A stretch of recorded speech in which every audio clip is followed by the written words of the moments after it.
Hi പ്രിയപ്പെട്ട കൂട്ടുകാരെ, അസ്സലാമു അലൈക്കും. പുതിയൊരു വീഡിയോയിലേക്ക് സ്വാഗതം. എങ്ങനെയാണ് ഇഡ്ഡലി മാവ്, ദോശമാവ് ഇങ്ങനെ പൊങ്ങുന്നത് എന്നാണ് വീഡിയോയിൽ ഇന്ന് കാണിക്കാൻ പോകുന്നത്. അപ്പോൾ വീഡിയോയിലേക്ക് ഒരിക്കൽ കൂടി സ്വാഗതം പറഞ്ഞുകൊണ്ട് ഇതുപോലെയുള്ള മാവൊക്കെ ഉണ്ടാക്കണം എന്നുണ്ടെങ്കിൽ എൻ്റെ ചാനൽ വന്നിട്ട് സബ്സ്ക്രൈബ് ചെയ്യുക, ലൈക്ക് ഇടുക, കമൻറ്റ് ഇടുക. അടിപൊളി റെസിപ്പികൾ ഞാൻ വീഡിയോയിലൂടെ നിങ്ങൾക്ക് കാണിച്ചു തരുന്നതാണ്. അപ്പോൾ അതിനായിട്ട് നമ്മൾ ഒരു കപ്പ് അളവിൽ അരിയാണ് എടുത്തിട്ടുള്ളത്. ഒരു 2-3 പൊടി അളവിൽ ഉഴുന്നെടുത്തിട്ടുണ്ട്. അരി ഞാൻ ഒരു കപ്പ് അരിയും കൂടി ഉണ്ട് കേട്ടോ. ആ അരി അവിടെ ഫ്രിഡ്ജ് കിടക്കുകയാണ്. ഫ്രിഡ്ജിലില്ല, അരി ഇപ്പം ഇങ്ങോട്ട് എടുത്തോണ്ടല്ലോ. അത് ഞാൻ ഇന്നലെ വെള്ളത്തിലിട്ടതായതുകൊണ്ടാണ് ഫ്രിഡ്ജിൽ വെച്ചത്. ഇനി ഇതിലേക്ക് ഒരു 2 പിടി അളവിൽ ഉഴുന്ന്, 2-3 പൊടി അളവിൽ ഉഴുന്നിട്ട് കൊടുക്കുക. അതൊക്കെ നമ്മുടെ ഇഷ്ടാനുസരണമാണ്. ഇനി 1 പൊടിയാണെങ്കിലും ഇത് നന്നാവും, 2 പൊടിയാണെങ്കിലും നന്നാവും, 3 പൊടിയാണെങ്കിലും 4 പൊടിയാണെങ്കിലും ഒക്കെ ഈ ദോശമാവ് നന്നാവും എന്നാണ് എനിക്ക് ഈ അവസരഘട്ടത്തിൽ നിങ്ങളോട് പറയാനുള്ളത്. ഉലുവ ഒരു 3/4 ടീസ്പൂൺ വരെ ഇട്ട് കൊടുക്കുന്നത് നല്ലൊരു മയം കിട്ടാൻ വേണ്ടിയിട്ടാണ് പ്രിയപ്പെട്ടവരെ.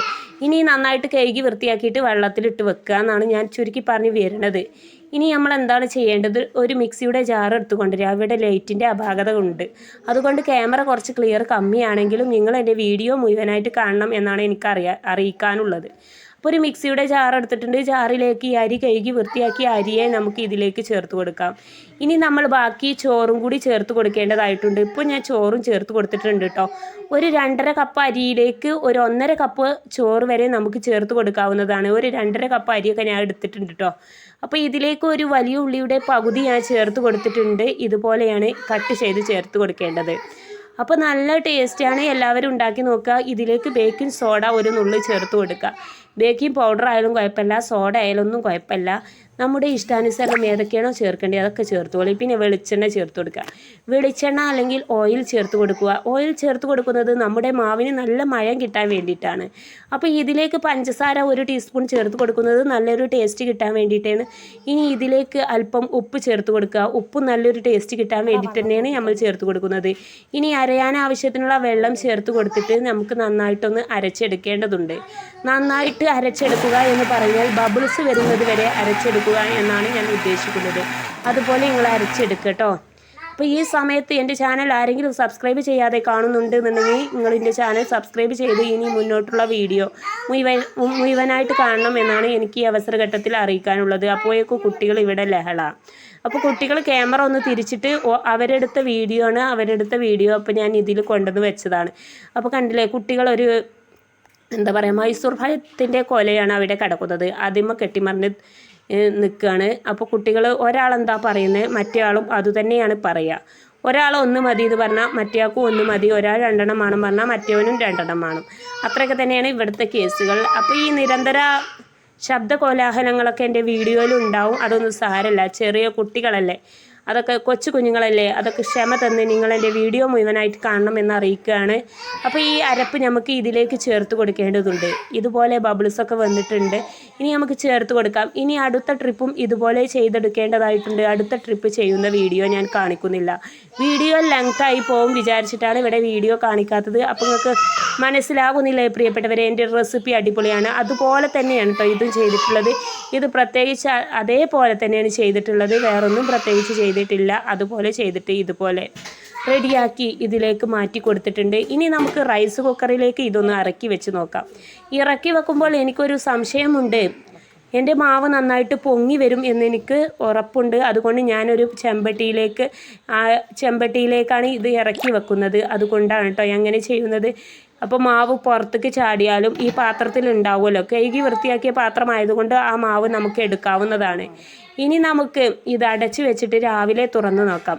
രാവിലെ ഞാൻ തുറന്ന് നോക്കുമ്പോഴുള്ള കാഴ്ച നിങ്ങൾക്ക് കാണാൻ പറ്റും. ക്യാമറ വീണ്ടും ക്ലിയർ കമ്മിയാണ്.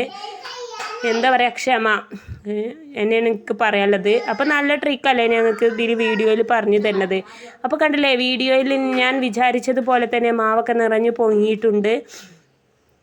അപ്പോൾ ഇതുപോലെ ഒരു മാവ് നിങ്ങൾക്ക് കിട്ടണമെങ്കിൽ നിങ്ങൾ എൻ്റെ വീഡിയോ മുഴുവനായിട്ട് കണ്ടിട്ട് ഇതുപോലെ ചെയ്താലാണ് ഈ മാവ് നിങ്ങൾക്ക് ഇതുപോലെ കിട്ടുക എന്നാണ് എനിക്ക് ഈ അവസരഘട്ടത്തിൽ പറയാനുള്ളത്. ഇതുപോലെ പൊങ്ങി നിറഞ്ഞു ഒലിച്ച് ഇങ്ങനെ ഇടങ്ങേറാവണയിലാറ് നല്ല വലിയൊരു പാത്രം എടുത്തിട്ട് അയക്കളി പാർന്നിക്കുകയാണെങ്കിൽ ഇത് ഒലിച്ചൂലേ. ഇനി അത്രയ്ക്ക് തന്നെ പറയാനുള്ളത്. കണ്ടില്ലേ, അപ്പോൾ എൻ്റെ വീഡിയോ വീണ്ടും തുടരുന്നു.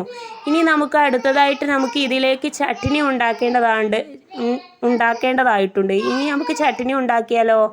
അതിനായിട്ട് ചട്നിയുടെ വീഡിയോയിലേക്കാണ് ഞാൻ പോകുന്നത് അടുത്തത്. ഇപ്പം നിങ്ങൾ മാവൊക്കെ കണ്ടില്ലേ, അടിപൊളി മാവാണ്. എല്ലാവരും എൻ്റെ വീഡിയോ കണ്ടിട്ട് ഇതുപോലെ ഒന്ന് ഉണ്ടാക്കി നോക്കണേ. അപ്പോൾ ചട്നിക്ക് തേങ്ങ എടുത്തപ്പോൾ തേങ്ങയുടെ കോല നോക്കൂ പ്രിയപ്പെട്ടവരെ. തേങ്ങ എന്താ അറിയില്ല, കൊട്ടത്തേങ്ങ. ഈ കൊട്ടത്തേങ്ങ നമ്മൾ എന്താണ് ചെയ്യേണ്ടത്? കൊട്ടത്തേങ്ങ ഇങ്ങനെ ഒരു സാധനം എടുത്തുകൊണ്ടിരിക്കുക. ഇതിപ്പോൾ എല്ലാവരും വീട്ടിലും ഉണ്ടാവുമല്ലോ. ഇങ്ങോട്ട് ഒരതി കൊടുക്കുക. വേറെ എത്താൻ നമ്മൾ കാട്ടുന്നത്. ഈ തേങ്ങ കണ്ടം മുറിച്ച് കണ്ട് ഇട്ടാൽ ഒരിക്കലും മിക്സിയിൽ അരയത്തില്ല. അതുകൊണ്ട് ഞാൻ ഇങ്ങനെ ഒരതി ഇട്ട് കൊടുക്കുന്നു. അത്രയ്ക്ക് തന്നെ പറയാനുള്ളത്. ഇതിന്മേൽ പെട്ടെന്ന് നമുക്ക് ഉരതി എടുക്കാൻ പറ്റും. ഇവിടെ ഉമ്മ ഉംറക്ക് പോയിക്കാണ് കേട്ടോ. ഉമ്മ ഉള്ള സമയത്ത് ഉമ്മ അതിൻ്റെ പുറത്തത്തെ തൊലിയൊക്കെ കളഞ്ഞിട്ടാണ് ഇത് ചെത്തിയെടുക്കുന്നത്. അപ്പോൾ എനിക്ക് അതിനൊന്നുമില്ല ക്ഷമയില്ലാത്തത് കാരണം ഞാൻ ഇതിൻ്റെ തൊലിയൊക്കെ എടുക്കുകയാണ്. അപ്പോൾ കുട്ടികളുടെ കോലാഹലങ്ങൾ സാധാരണയാണ് എൻ്റെ വീഡിയോയിൽ. അതൊന്നും ഇപ്പോൾ നീ കട്ട് ചെയ്യാൻ പോകുന്നില്ല പ്രിയപ്പെട്ടവരെ.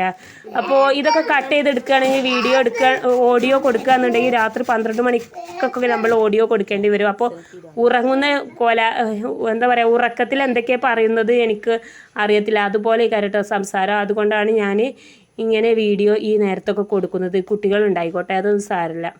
അപ്പോൾ നമുക്ക് ഇതൊന്ന് ഇളക്കി നോക്കിയാലോ. അപ്പോൾ ചട്നിയിലേക്കുള്ള തേങ്ങ ഞാൻ അവിടെ റെഡിയാക്കി വെച്ചിട്ടുണ്ട്. ഇനി നമുക്ക് ഇതൊന്ന് ഇളക്കി നോക്കാം.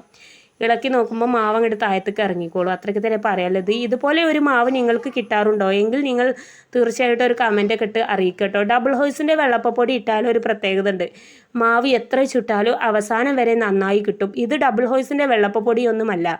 ഇത് നമ്മുടെ ബേക്കിംഗ് സോഡ ഒരു നുള്ളി ചേർത്തതാണ് കേട്ടോ. ഒരു നുള്ളി ചേർത്തിട്ടുള്ളൂ.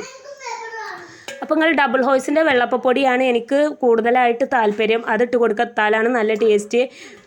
ഒരു ടീസ്പൂൺ ഇട്ട് കൊടുത്താൽ മതി. എങ്കിലും അവസാനം വരെ ഈ മാവ് നന്നാകും എന്നാണ് എനിക്ക് പറയാനുള്ളത്. അവസാനം ദോശ, അവസാന ഇഡ്ഡലി, അവസാന വെള്ളപ്പം വരെ അത് നന്നാവും.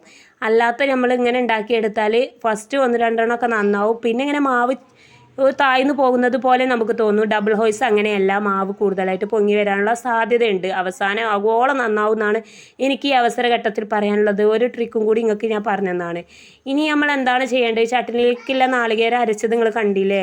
ചെറിയ ഉള്ളി എടുത്തിട്ടുണ്ട്, വെളുത്തുള്ളി എടുത്തിട്ടുണ്ട്, കറിവേപ്പില ഇട്ട് അരച്ചെടുത്തിട്ടുണ്ട്. ഇനി നമുക്ക് കടുകൊന്നിട്ട് പൊട്ടിച്ച് വരാം. കടുകിട്ട് പൊട്ടിക്കുമ്പോൾ നമ്മൾ വെളിച്ചെണ്ണ ഒഴിച്ച് കൊടുത്തിട്ട് ചട്ടി ചൂടായതിനു ശേഷം വെളിച്ചെണ്ണ ഒഴിച്ച് കൊടുത്ത് വെളിച്ചെണ്ണയിലേക്ക് കടുകിട്ട് കൊടുക്കുക. ഇതിപ്പോൾ എല്ലാവർക്കും അറിയില്ലേ. അപ്പോൾ ഇവിടെയും ഞാൻ വീഡിയോ നീട്ടി വലിക്കുന്നില്ല. ഇവിടെയും ഞാൻ നിർത്താൻ പോവുകയാണ്. ചട്നി ഇതിലേക്ക് പാർന്നു കഴിഞ്ഞാൽ നമുക്ക് ഓഫാക്കി എടുക്കാം. ഒന്ന് ചെറുതായിട്ടൊന്ന് തുള്ളി കഴിഞ്ഞാൽ ഓഫാക്കി എടുക്കാം. അപ്പോൾ നമ്മുടെ അടിപൊളി ചട്നി ഇവിടെ റെഡിയാകും എന്നാണ് എനിക്ക് വീഡിയോയിൽ പറയാനുള്ളത്. ഇതേപോലത്തെ ചട്നി കണ്ടില്ലേ. ഇപ്പോൾ ആർക്കാ മനസ്സിലാവണേ അത് കൊട്ട തേങ്ങ കൊണ്ട് ഉണ്ടാക്കിയെന്ന്? കുട്ടികൾ മദ്രസയിലേക്ക് പോകുന്ന ലഹളയാണ് ഇവിടെ നടന്നുകൊണ്ടിരിക്കുന്നത്. കുട്ടികൾ മദ്രസയിലേക്ക് പോകാൻ വേണ്ടിയിട്ട് മാറ്റി ഒരുങ്ങിയിട്ടുണ്ട്. അപ്പോൾ അവരൊക്കെ മദ്രസയിലേക്ക് പറഞ്ഞേക്കുന്ന തിരക്കിലാണ് ഞാൻ ഈ വീഡിയോ നിങ്ങൾക്ക് മുന്നിൽ എടുത്തിരിക്കുന്നത്. അപ്പോൾ വീഡിയോക്ക് ചില അപാകതകളൊക്കെ ഉണ്ട്, തെറ്റുണ്ടെന്നുണ്ടെങ്കിൽ നിങ്ങൾ ക്ഷമ വീണ്ടും പറയാണ്. അപ്പോൾ ഞാൻ ഈ ഒരു ഇഡ്ഡലിയുടെ വീഡിയോയും കൂടി നിങ്ങൾക്ക് കാണിച്ചു തരാമെന്ന് വിചാരിച്ചു. സമയമില്ല എങ്കിലും നിങ്ങൾക്ക് വേണ്ടിയിട്ട് ഇഡ്ഡലി മാവിൻ്റെ പാത്രമൊക്കെ നന്നായിട്ട് ചൂടായിട്ടുണ്ട്. ഇനി മാവ് ഇതിലേക്ക് കോരി ഒഴിച്ച് വെക്കാം. ഒഴിച്ചു കൊടുത്തിട്ടുണ്ട്. അടുത്തതും ഇതുപോലെ ഒഴിച്ചു കൊടുക്കുക. എണ്ണ തടവി കൊടുക്കുക, ഒഴിച്ചെടുക്കുക. അപ്പോൾ നല്ല അടിപൊളി മാവാണ്. ഉള്ളിയും ഒക്കെ ചേർത്തത് കൊണ്ട് തന്നെ മാവിന് ഒട്ടലോ ഒന്നും ഉണ്ടാവത്തില്ല. നല്ല സൂപ്പറായിട്ട് നമുക്ക് ഇതിന്ന് വേർതിരിഞ്ഞ് കിട്ടുന്നതാണ്. അപ്പോൾ എൻ്റെ വീഡിയോ ഇവിടെ വൈൻഡപ്പാക്കാൻ സമയമായിട്ടുണ്ട് പ്രിയപ്പെട്ട കൂട്ടുകാരെ. വീഡിയോ കണ്ട് ഇഷ്ടപ്പെട്ടാൽ തീർച്ചയായിട്ടും ലൈക്ക് ചെയ്യുക, കമൻ്റ് ഇടാം. മറന്ന പൊന്നു കൂട്ടുകാരെ, ഈ വീഡിയോക്ക് ഒരു കമൻറ്റ് കൂടി കൊടുത്ത് ലൈക്ക് കൊടുക്കട്ടോ. പിന്നെ അതുപോലെ ഞാനൊരു വെള്ളപ്പച്ചട്ടി കണ്ടു വീട്ടിൽ. അപ്പോൾ ആ വെള്ളപ്പച്ചട്ടി എടുത്തിട്ട് അതിലൊന്ന് ചുട്ട് നോക്കാമെന്ന് വിചാരിച്ചു. അതും കൂടി കാണിച്ചു തരാം. അപ്പോൾ ഇങ്ങനെയുള്ള വെള്ളപ്പച്ചട്ടിയൊന്നും നമ്മൾ വാങ്ങാതിരിക്കുന്നതാണ് പ്രിയപ്പെട്ടവരെ നല്ലത്. ഇത് കുറച്ച് ദിവസം കഴിഞ്ഞാൽ അതിൻ്റെ തേപ്പ് പോകും. തേപ്പ് പോയി കഴിഞ്ഞാൽ അതിൽ പിന്നെ ചുട്ടാൽ കിട്ടൂല. അതിനൊന്നും നിൽക്കേണ്ട പ്രിയപ്പെട്ടവരെ. ഇരുമ്പ് ചട്ടിയിലൊന്ന് ചുട്ട് നോക്കൂ, അടിപൊളി ടേസ്റ്റാണ്. ഇതിനു മുമ്പ് ഞാൻ ഇരുമ്പ് ചട്ടിയിൽ ഉണ്ടാക്കുന്ന വീഡിയോ ഒക്കെ ഇട്ടിട്ടുണ്ട്. അതൊക്കെ ഒന്ന് പോയി കണ്ടു നോക്കൂ. അപ്പോൾ അങ്ങനെ ഇരിക്കുന്ന സമയത്താണ് ഒരു ഇൻഡാലിയ ചട്ടിയും കൂടി ഞാൻ വീട്ടിൽ കണ്ടത്. ആ ഇൻഡാലിയ ചട്ടിയിലൊന്ന് ചുട്ട് കാണിക്കാമെന്ന് വിചാരിച്ചു. അപ്പോൾ ഇതിലും ചുട്ടിട്ട് കാര്യമില്ല, ഇതിലും നന്നാകുന്നില്ല പ്രിയപ്പെട്ടവരെ. അപ്പോൾ ഇനി ഞാൻ ഒരു ഇൻഡാലിയ ചട്ടിയിൽ ഉണ്ടാക്കിയെടുക്കുന്ന അടിപൊളി ടേസ്റ്റിൽ ഉണ്ടാക്കിയെടുക്കുന്ന വീഡിയോ ഞാൻ അടുത്തതായിട്ട് ഉടൻ തന്നെ ഇടുന്നതാണ്.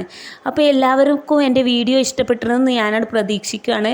അപ്പോൾ കണ്ടില്ലേ, കൊച്ചു കുഞ്ഞിന് പോലും ഇത് വേർതിരിച്ചെടുക്കാൻ പറ്റുമെന്നാണ് ഞാൻ ഇവിടെ കാണിച്ചു കൊണ്ടിരിക്കുന്നത്. വളരെ സോഫ്റ്റ് ആയിട്ടുള്ള ഒരു ഇഡ്ഡലിയാണ് ഇവിടെ തയ്യാറാക്കിയിരിക്കുന്നത്. അപ്പോൾ അടിപൊളി ടേസ്റ്റാണ്. എല്ലാവരും ഒന്ന് ഉണ്ടാക്കി നോക്കണേ. അപ്പോൾ ഇതുവരെ എൻ്റെ വീഡിയോ കണ്ടു നിന്ന എല്ലാ കൂട്ടുകാർക്കും നന്ദി, നമസ്കാരം.